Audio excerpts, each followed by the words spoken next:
Hello മക്കളെ, അപ്പോൾ എൻ്റെ കുട്ടികളെല്ലാവരുടെയും ഓണം എക്സാമൊക്കെ കഴിഞ്ഞു. സ്കൂൾ റീഓപ്പൺ ചെയ്യാൻ വേണ്ടി പോവാണ്. അപ്പോൾ നിങ്ങളുടെ മനസ്സിൽ പലതരത്തിലുള്ള ടെൻഷൻസ് ഉണ്ടാവും അല്ലേ. മെയിനായിട്ട് ഉണ്ടാവാൻ പോകുന്നൊരു ടെൻഷൻ എന്ന് പറഞ്ഞിട്ടുണ്ടെങ്കിൽ സ്കൂൾ റീഓപ്പൺ ചെയ്ത് കഴിഞ്ഞാൽ ഇനി നമ്മുടെ ഓണം എക്സാമിൻ്റെ ആൻസർ ഷീറ്റൊക്കെ കിട്ടും.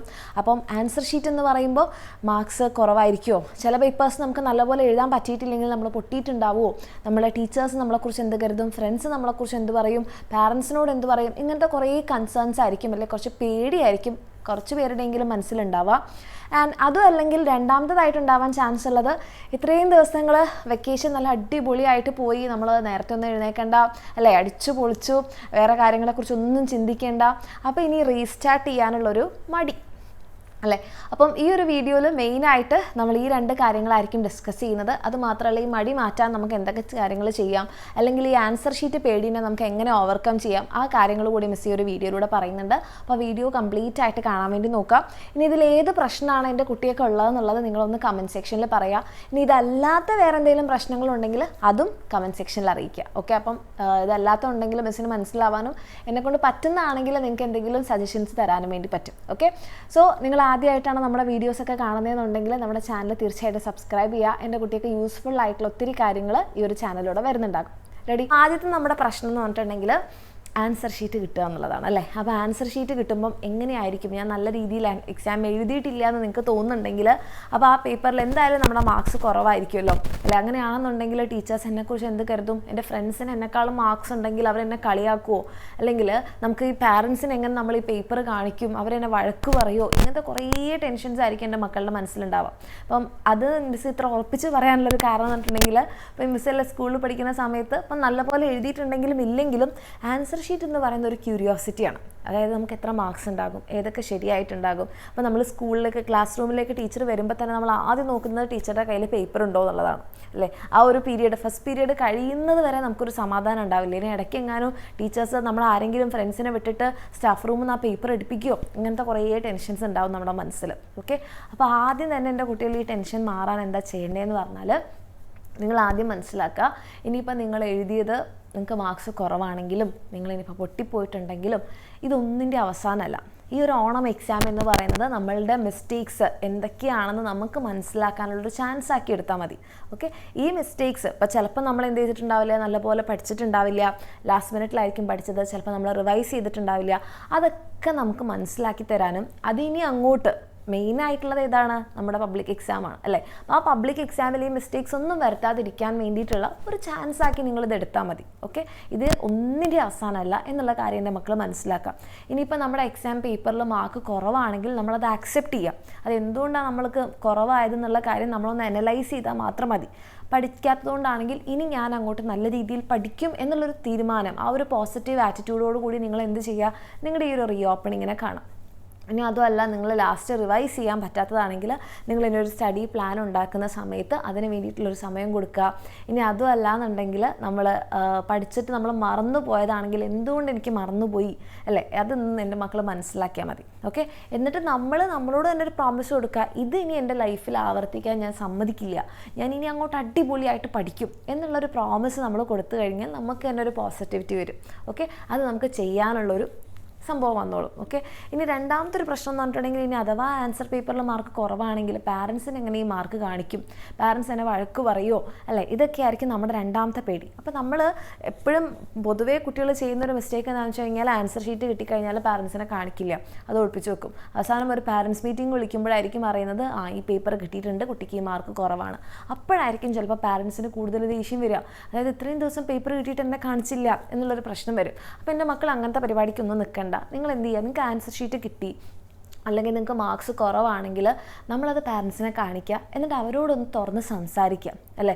ഒന്നും മിണ്ടാതെ ഇങ്ങനെ തലയും കുറിച്ച് നിൽക്കണ്ട. നിങ്ങൾ കുഞ്ഞു മക്കളല്ലേ, നിങ്ങളുടെ ഭാഗത്ത് നിന്ന് ചിലപ്പോൾ നിങ്ങൾക്ക് എന്തെങ്കിലും മിസ്റ്റേക്സ് വന്നുകൊണ്ടായിരിക്കും മാർക്സ് കുറഞ്ഞിട്ടുണ്ടാവുക. അപ്പോൾ നമ്മൾ പാരൻസിനോട് സംസാരിക്കുക, അമ്മ അച്ഛ അല്ലെങ്കിൽ ഉമ്മ അപ്പ, എൻ്റെ മാർക്സ് കുറഞ്ഞത് ഇതുകൊണ്ടാണ്, ഞാൻ പഠിച്ചിരുന്നു പക്ഷെ എനിക്ക് മറന്നു പോയതാണ്, പക്ഷെ എനിക്കിപ്പം മനസ്സിലായി അതിനെന്തൊക്കെയാണ് ചെയ്യേണ്ടത്, എനിക്ക് ക്ലിയർ ആയി അല്ലേ, ഞാൻ കുറച്ചുകൂടി നേരത്തെ പഠിക്കണമായിരുന്നു, എന്നിട്ട് ഞാൻ റിവൈസ് ചെയ്തിരുന്നെങ്കിൽ എനിക്ക് അങ്ങനെ പറ്റില്ല, അല്ലെങ്കിൽ അമ്മനോട് അച്ഛനോട് പറയാം, ഞാൻ ഇപ്പോൾ കുറച്ച് ഉഴപ്പിയിട്ടുണ്ടായിരുന്നു പക്ഷേ ഇനി ഞാനത് ആവർത്തിക്കില്ല, ഇനി ഞാൻ അടിപൊളിയായിട്ട് തന്നെ പഠിക്കും എന്നുള്ളൊരു കാര്യം അവർക്ക് പ്രോമിസ് കൊടുത്തു കഴിഞ്ഞാൽ അവർക്കത് മതി. അവരുടെ ആഗ്രഹം എന്താ? നിങ്ങൾ പഠിച്ച് കാണണം, നിങ്ങൾക്കൊരു ജോലി ഉണ്ടാവണം, അത്രയേ ഉള്ളൂ. അല്ലാതെ നിങ്ങൾ ഫുൾ മാർക്സ് വാങ്ങിയിട്ട് അത് നാട്ടുകാരെ മുഴുവൻ കാണിച്ചു കൊടുക്കാൻ വേണ്ടിയിട്ടല്ല അവർ നിങ്ങളോട് പഠിക്കാൻ പറയുന്നത്. നിങ്ങൾക്ക് നല്ലൊരു ഫ്യൂച്ചർ ഉണ്ടാവാൻ വേണ്ടിയിട്ടാണ്. അതെൻ്റെ മക്കളൊന്ന് റിയലൈസ് ചെയ്യുക. അതിന് വേണ്ടിയിട്ടാണ് അവർ വഴക്ക് പറയുന്നത് നിങ്ങൾ പഠിക്കാതെ ആകുമ്പോൾ. അപ്പോൾ എൻ്റെ മക്കളുടെ ഭാഗത്ത് നിന്ന് നിങ്ങളൊരു എഫേർട്ട് ഇട്ടാൽ മതി, അത് മതി അവർക്ക് നിങ്ങൾ ഫുൾ മാർക്ക് തന്നെ വാങ്ങിക്കണം എന്നുള്ളതില്ല. നിങ്ങളുടെ ഭാഗത്തു നിന്നുള്ള എഫേർട്ടാണ് അവർക്ക് ആഗ്രഹം. കാരണം എഫേർട്ട് ഇട്ട് കഴിഞ്ഞാൽ അതിൻ്റെ റിസൾട്ട് ഉണ്ടാവുമെന്ന് നമ്മുടെ പാരൻസിന് അറിയാം. ഓക്കെ, അപ്പോൾ എൻ്റെ കുട്ടികൾ എന്ത് ചെയ്യുക? ആ ഒരു കാര്യം നല്ല രീതിയിൽ തന്നെ ഡീൽ ചെയ്യുക. അല്ലാതെ ഒളിപ്പിച്ച് വെക്കാനും കള്ളത്തരം കാണിക്കാനൊന്നും നിൽക്കണ്ട. പാരൻസിനോട് നമ്മൾ തുറന്ന് സംസാരിച്ച് കഴിഞ്ഞ് കഴിഞ്ഞാൽ നമുക്കത് ക്ലിയർ ആകും. ഇനി അല്ലാന്നുണ്ടെങ്കിൽ നമുക്ക് എന്ത് ചെയ്യാം? ഒരു മുൻകൂർ ജാമ്യത്തിന് ഇപ്പം തന്നെ നമുക്ക് വേണമെങ്കിൽ പാരൻസിനോടൊന്ന് സംസാരിച്ച് വെക്കാം. എന്ത് പറയാം? അച്ഛ അമ്മ നാളെ സ്കൂളൊക്കെ തുറക്കുകയാണ്, അല്ലെങ്കിൽ എനിക്ക് ഈ പേപ്പേഴ്സിൽ ചിലപ്പോൾ മാർക്സ് കുറയാൻ ചാൻസ് ഉണ്ട്, എനിക്ക് നല്ലപോലെ എഴുതാൻ പറ്റിയിട്ടില്ല, പക്ഷേ ഞാൻ അടുത്ത പ്രാവശ്യം അടിപൊളിയായിട്ട് എഴുതും, ഇതെൻ്റെ പ്രോമിസാണ്. അത് വെറുതെ ആയിരിക്കരുത്. ആ വാക്ക് എന്തായിരിക്കണം? നിങ്ങൾ ആത്മാർത്ഥമായിട്ട് പറയുന്നതായിരിക്കണം. അതിന് വേണ്ടിയിട്ടുള്ള എഫേർട്ട് എൻ്റെ കുട്ടികളുടെ ഭാഗത്ത് നിന്നുണ്ടാവണം. അങ്ങനെയാണെങ്കിൽ നമുക്ക് ഈ പറയുന്ന ആങ്സൈറ്റി, ക്യൂരിയോസിറ്റി ഒന്നും ഉണ്ടാവില്ല. നമ്മുടെ ഭാഗത്ത് നമ്മളെ സപ്പോർട്ട് ചെയ്യുന്ന നമ്മുടെ പാരൻസ് ഉണ്ടാകും. ആൻഡ് ടീച്ചേഴ്സിനായാലും ഇപ്പോൾ ടീച്ചേഴ്സ് ദേഷ്യപ്പെടുകയാണെങ്കിൽ തന്നെ നമ്മൾ അവരോട് പറഞ്ഞാൽ മതി, ടീച്ചർ എനിക്ക് ഈ പ്രാവശ്യം ഇങ്ങനൊരു പ്രശ്നം പറ്റിയിട്ടുണ്ട്, അല്ലെ സാർ എനിക്ക് ഈ പ്രാവശ്യം ഇങ്ങനൊരു മിസ്റ്റേക്ക് പറ്റി, ഞാൻ ഇനി അടുത്ത പ്രാവശ്യം മുതൽ നന്നായിട്ട് പഠിക്കും. അത്ര മതി, അത്രേ ഉള്ളൂ. അവിടെ തീരും നമ്മുടെ പേടിയും ടെൻഷനും ഒക്കെ. നിങ്ങൾ ഈ കുഞ്ഞു പ്രായത്തിൽ ഇത്രയധികം ടെൻഷൻ അടിച്ച് ഇത്രയധികം ആങ്സൈറ്റി എടുക്കേണ്ട ഒരു കാര്യമില്ല. ഓക്കെ, അതിന് മാത്രം ഒന്നുമില്ല ഈ ഓണം എക്സാം. ഈ ഓണം എക്സാം ഒരു ട്രയലാണ്. നമ്മുടെ ഭാഗത്ത് എന്തെങ്കിലും മിസ്റ്റേക്സ് വന്നിട്ടുണ്ടെങ്കിൽ നമുക്കത് തിരിച്ചറിയാനുള്ളതാണ്. ഓക്കെ, ഇനി രണ്ടാമത്തെ ഒരു പ്രശ്നം സ്റ്റാർട്ടിങ് ട്രബിളാണ്. സ്റ്റാർട്ടിങ് ട്രബിൾ എന്ന് പറയുമ്പോൾ ഇത്രയും ദിവസം ഇങ്ങനെ അല്ലേ ഫ്രണ്ട്സിൻ്റെ കൂടെ കുറേ നേരം ക്രിക്കറ്റ് കളിച്ചു, ഫുട്ബോൾ കളിച്ചു, മറ്റുള്ള കളികളിലൊക്കെ ഏർപ്പെട്ടു, കുറേ നേരം രാവിലെയൊക്കെ കിടന്നുറങ്ങി, വേറെ ഒന്നിനെക്കുറിച്ച് ചിന്തിക്കേണ്ട, ഇങ്ങനെ നമ്മൾ അടിച്ചു പൊളിച്ച് നടക്കുമായിരുന്നു. പക്ഷെ നാളെ മുതൽ ഇനി രാവിലെ എഴുന്നേൽക്കണം, സ്കൂളിൽ പോകണം, അത് കഴിഞ്ഞിട്ട് നമുക്ക് ക്ലാസ് കാണണം, അല്ലെ ട്യൂഷന് പോകാനുണ്ടെങ്കിൽ അതുണ്ടാകും, ഹോംവർക്ക്, അസൈൻമെൻറ്റ്, ഇങ്ങനെ ഇതൊക്കെ കൂടെ അല്ല എനിക്കിതൊരു പണിഷ്മെൻ്റ് ആണെന്നൊക്കെ ചിന്തിക്കുന്ന മക്കളുണ്ടാവും. അപ്പോൾ എൻ്റെ കുട്ടികൾ ആദ്യം മനസ്സിലാക്കേണ്ടത് ഇത് പണിഷ്മെൻ്റ് ഒന്നുമല്ല, നിങ്ങളുടെ ഫ്യൂച്ചറിന് വേണ്ടിയിട്ടുള്ള കാര്യങ്ങൾ തന്നെയാണ്. പിന്നെ ഇത് നിങ്ങളൊരു വലിയ കാര്യമാക്കി എടുക്കണ്ട. നിങ്ങൾ രാവിലെ പോകുന്നു, തിരിച്ചു വരുന്നു, അത് കഴിഞ്ഞാൽ നമുക്ക് എൻജോയ് ചെയ്യാനുള്ളൊരു സമയമൊക്കെ ഉണ്ടാവും. അല്ലാതെ ഇതിന് എൻജോയ്മെൻ്റ് ഒന്നും ഇല്ലാത്തൊരു സമയമാണ് നിങ്ങൾ എടുക്കേണ്ട. അത് കഴിഞ്ഞാൽ നമുക്ക് ഫ്രണ്ട്സിൻ്റെ കൂടെ കളിക്കാനൊക്കെ പറ്റും. ഓക്കെ, അതിനുള്ള സമയമൊക്കെ ഉണ്ടാവും. പിന്നെ കുറച്ച് ദിവസമല്ലേ, അത് കഴിഞ്ഞ് ശനിയും ഞായറും വീണ്ടും ലീവല്ലേ വരാൻ പോകുന്നത്. അപ്പോൾ ഇതൊരു ഭയങ്കര ബുദ്ധിമുട്ടുള്ളൊരു ടാസ്ക്കാക്കി നിങ്ങൾ എടുക്കണ്ട. അങ്ങനെ മനസ്സിൽ കരുതുമ്പോഴാണ് നമുക്ക് പോകാനുള്ള മടി കൂടി വരും. അപ്പോൾ ഈ മടി കുറയ്ക്കാൻ നമുക്ക് എന്ത് ചെയ്യാം? നിങ്ങൾക്ക് ഇന്ന് തന്നെ അല്ലെ ഈ വീഡിയോ കണ്ടു കഴിഞ്ഞാൽ അപ്പം തന്നെ നിങ്ങൾക്ക് നാളെ സ്കൂളിൽ പോകണമെന്നുണ്ടെങ്കിൽ നമുക്ക് എന്തൊക്കെ കാര്യങ്ങൾ വേണം? നമ്മുടെ ബുക്സ് അത് അവിടെ എവിടെയൊക്കെ ആയിട്ട് ഇങ്ങനെ കിടക്കുന്നുണ്ടാവും. കാരണം എക്സാം കഴിഞ്ഞപ്പോൾ പിന്നെ അതിനെക്കുറിച്ച് ചിന്തിച്ചിട്ടുണ്ടാവില്ല. ബുക്സൊക്കെ ബാഗിലെടുത്ത് വെക്കുക. ഇനി ബാഗൊക്കെ അവിടെ എവിടെയൊക്കെയാണ് കിടക്കുന്നതെന്നുണ്ടെങ്കിൽ ബാഗൊക്കെ ഒന്ന് കഴുകി അല്ലെങ്കിൽ ഒന്ന് തുടച്ച് വൃത്തിയാക്കി എടുക്കുക. എന്നിട്ട് ബുക്സ് വെക്കുക. പിന്നെ നിങ്ങളുടെ വാട്ടർ ബോട്ടിൽ വെക്കുക. പിന്നെ നിങ്ങൾക്ക് വേണ്ട സാധനങ്ങൾ എന്തൊക്കെയാണെന്നുള്ളൊന്ന് ഒതുക്കി വെക്കുക. യൂണിഫോമൊക്കെ ഒന്ന് അയൺ ചെയ്ത് വെക്കുക. അങ്ങനെ ആകുമ്പോൾ തന്നെ നമ്മൾ മെൻ്റലി പ്രിപ്പയർഡ് ആകും നാളത്തെ ദിവസത്തിന് വേണ്ടിയിട്ട്. ഓക്കെ, അപ്പം നമുക്ക് രാവിലെ എഴുന്നേറ്റുള്ള ആ ഒരു മടി കുറയ്ക്കാൻ വേണ്ടിയിട്ട് പറ്റും. അങ്ങനെ നിങ്ങളെ തന്നെ ഒന്ന് നിങ്ങളുടെ അക്കാഡമിക്സിന് വേണ്ടിയിട്ട് പ്രിപ്പയർ ചെയ്യുക. ആൻഡ് നമ്മൾ തന്നെ എന്ത് ചെയ്യണം? നമുക്കിപ്പോൾ കുറച്ച് കാര്യങ്ങൾ മനസ്സിലായില്ലേ, കുറച്ച് മിസ്റ്റേക്സ് നമ്മൾ വരുത്തിയിട്ടുണ്ടെന്ന് മനസ്സിലായി. ആ മിസ്റ്റേക്സ് മാറ്റാൻ നമുക്ക് എന്തൊക്കെ ചെയ്യാം? എല്ലാ ദിവസവും അന്നന്ന് എടുക്കുന്നത് കുറച്ച് പഠിക്കാൻ വേണ്ടിയിട്ട് നോക്കുക, കുറച്ച് റിവൈസ് ചെയ്യാൻ വേണ്ടിയിട്ട് നോക്കുക. നമ്മളെ കൊണ്ട് പറ്റുന്ന രീതിയിൽ നമുക്ക് ചെയ്യാൻ പറ്റുന്ന കാര്യങ്ങൾ കംപ്ലീറ്റ് ചെയ്യാം. ഓക്കെ, അങ്ങനെ ചെയ്ത് നമ്മൾ പ്രാക്ടീസ് ചെയ്ത് കഴിഞ്ഞാൽ തന്നെ നമ്മുടെ ഓണം എക്സാമിന് പറ്റിയ അബദ്ധം നമുക്കിനി അടുത്ത എക്സാമിന് വരില്ല. അത് മാത്രമല്ല, നമുക്ക് കുറച്ചുകൂടി ഈസി ആയിരിക്കും ഈ പഠിക്കുക എന്നുള്ള പ്രോസസ്സ്. നമ്മളെല്ലാം ലാസ്റ്റ് മിനിറ്റിലേക്ക് വെക്കുമ്പോഴാണ് അതൊരു ബേർഡൻ ആയിട്ട് മാറുന്നത്. അപ്പോൾ എല്ലാം കറക്റ്റ് ദിവസങ്ങളിൽ ചെയ്തു പോയി കഴിഞ്ഞാൽ നമ്മുടെ അന്നുള്ള ഡ്യൂട്ടീസ് കഴിഞ്ഞ് വരികയാണ്. അപ്പോൾ ലാസ്റ്റ് വരുന്ന ആ ഒരു സാറ്റർഡേ സൺഡേസ് നിങ്ങൾക്ക് റിവൈസ് ചെയ്യാനും നിങ്ങൾക്ക് കളിക്കാനും നിങ്ങൾക്ക് എൻജോയ് ചെയ്യാനുള്ളൊരു സമയം ഉണ്ടാവും. അപ്പോൾ ആ രീതിയിൽ എൻ്റെ കുട്ടികൾ എന്ത് ചെയ്യുക? നിങ്ങൾക്ക് വേണ്ടിയിട്ടുള്ള കാര്യങ്ങൾ പ്ലാൻ ചെയ്യുക. റെഡി?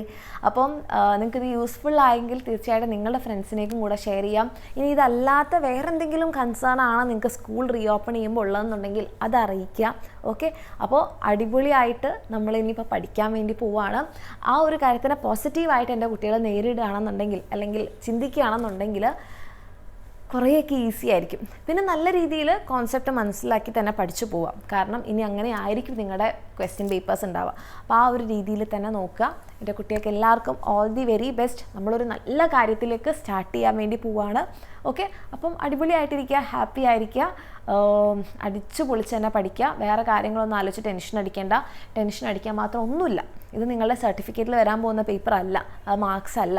അപ്പോൾ ഒരു കുഞ്ഞ് ടെസ്റ്റായിട്ട് എടുത്താൽ മതി. ഇനി വരുന്ന കാര്യങ്ങൾ പോസിറ്റീവായിട്ട് ചെയ്യുക, പോസിറ്റീവ് ആറ്റിറ്റ്യൂഡ് തന്നെ എടുക്കുക. Okay, all the very best. Thank you. നമുക്ക് നെക്സ്റ്റ് ഒരു വീഡിയോയിലൂടെ കാണാം.